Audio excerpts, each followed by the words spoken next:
গজব কিভাবে আছে স্বৈরাচারের, এতে দেখলাম। আমি মনে করি মানুষ হিসাবে আমাদের এ থেকে শিক্ষা নেওয়া উচিত, আমাদের পরবর্তী প্রজন্মের শিক্ষা নেওয়া উচিত। আমরা দেশে এমন একটা সমাজ তৈরি করব যাতে আমাদের পরবর্তী প্রজন্ম সুখ শান্তিতে বসবাস করতে পারে। ব্যভিচার অন্যায় থেকে যাতে সবাই ফিরে আসে, এই গজব থেকে মানুষের শিক্ষা নেওয়া উচিত। স্বৈরাচার হাসিনার যাতে দেশে এনে বিচার করা হয়, খুনি হাসিনার বিচার করা হয়।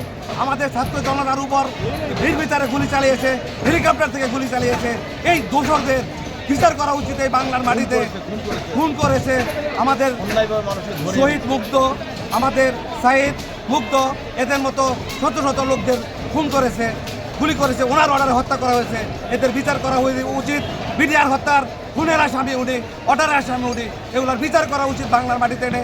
এদেশের মানুষ, বাংলার জনগণ যাতে বুঝে যে না, আমাদের অন্যায় করলে কোনো রক্ষা নেই, আল্লাহর তরফ থেকে গজব আসে, জাতি কখনো ভুলে যায় না।